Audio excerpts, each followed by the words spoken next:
of our loving and ever-present God. Amen.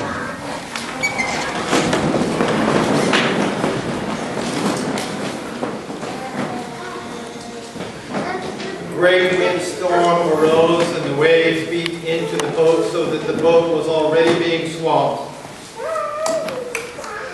And the disciples cry out, "Teacher, do you not care that we are perishing?" Among those disciples are at least four, I believe at least four fishermen. And of those four fishermen, they would have understood and experienced the waves and the storms. So for them to be crying out is a measure of the nature of the storm. And Jesus calmed them.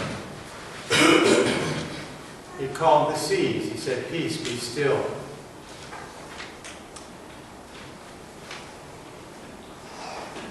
And I need for Jesus to do that in my heart today.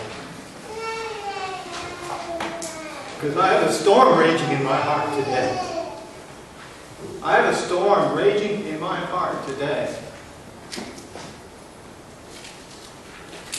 I have no idea. I have no idea what a parent is to say to a child in Emmanuel African Methodist Episcopal Church this morning. I have no idea what that parent is to say to that child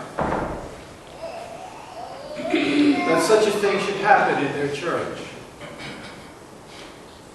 After an hour of sitting in that congregation with those people who welcomed him, this person stood up and killed them, 9 of them.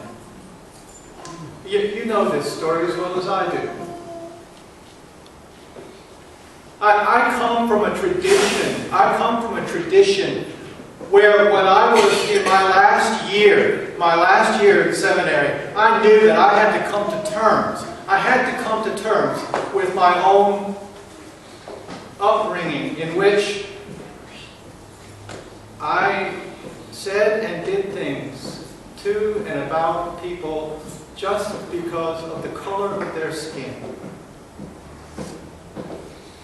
I had to acknowledge my guilt in that, and I had to ask for forgiveness for that. So during the course of my last worship and liturgy class, the entire class joined together with me because I asked for their help. And we've created a liturgy that we, at the end of the semester,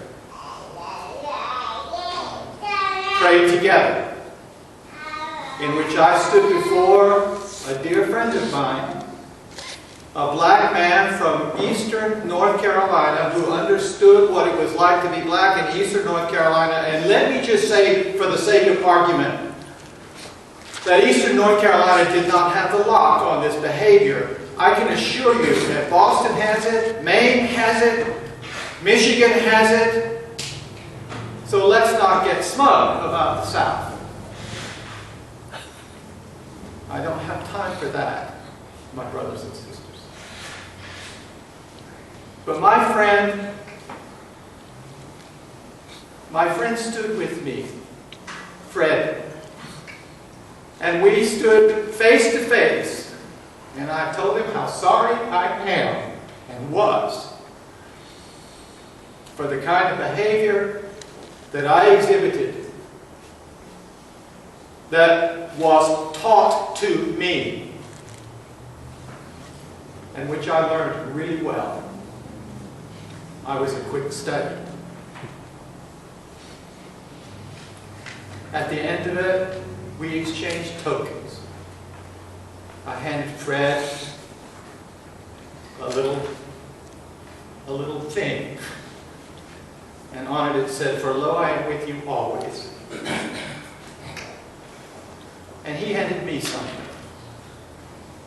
You see, when he was about 12, he was standing at the mailbox in his house, outside his house, on a farm, in the Pinehurst region of North Carolina, and while he was standing there waiting for the school bus, a car came along filled with white boys, and they taunted him, and they started pelting him with rocks.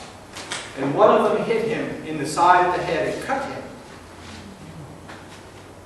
And the rock fell to the ground, and he reached down, and he put that rock in his pocket.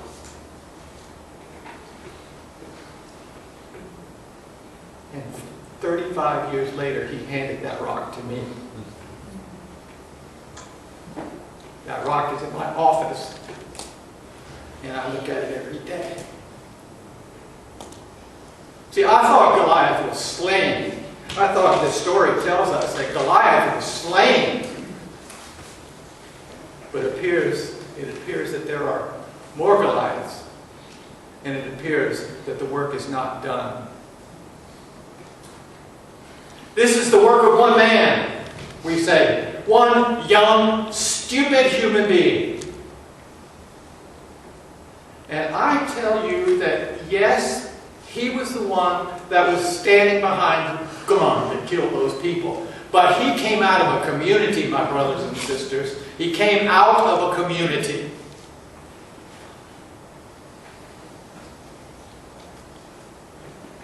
There's some pretty incredible communities out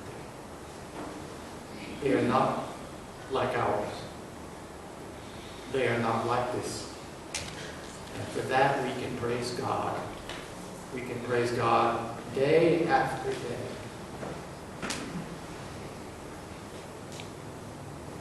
So Jesus is in the back of the boat, asleep. And these stories are repeated throughout history. For the god Baal, there was Yam. For the god Marduk, there was Tiamat. Mozart, in his opera Idomeneo, has the chorus singing in the storms, praying for deliverance. And Neptune rises up and saves. Here is an example of people saying again, and it's a part of their structure of their belief, that God has the power and the dominion over all the storms in the world. And I need to know that today, my brothers and sisters. I need to hear that.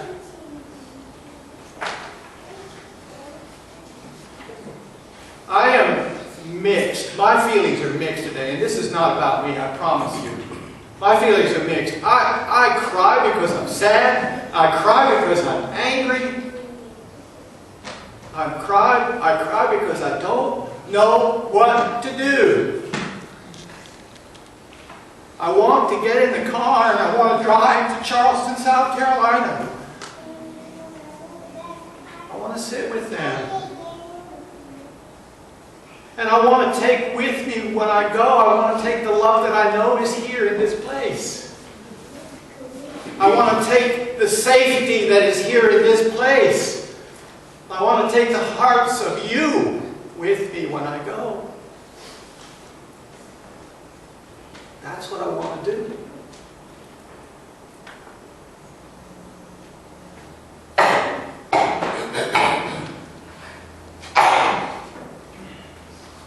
I talk on many occasions about synergism.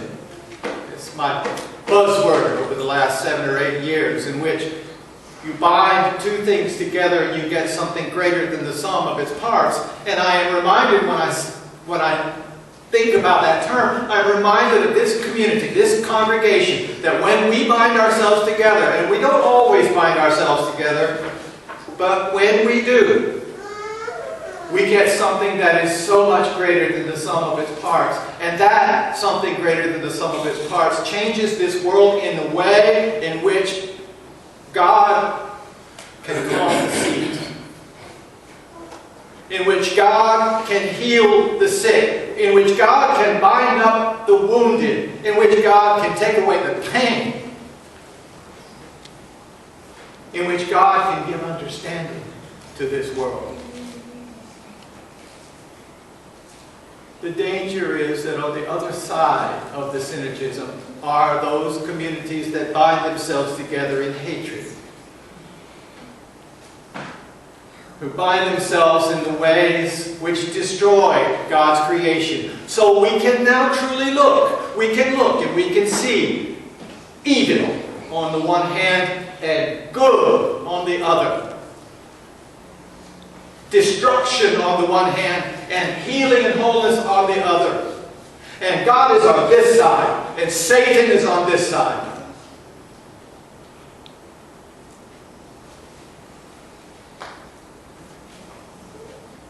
Let us each remember that when we do fold our love together with another in this community or any community, when we fold our love together, then we are creating, yet again, the world in which God would have us create.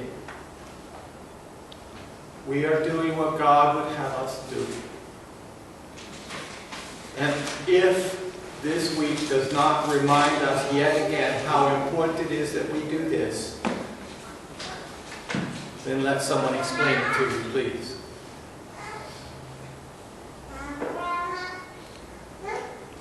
I have loved you since the day I laid my eyes on you, and one of the reasons that I have is because I see into your hearts. And if we bind ourselves together, we can yet again, with the grace and help of God, calm the storm in our own way. We can slay the Goliath.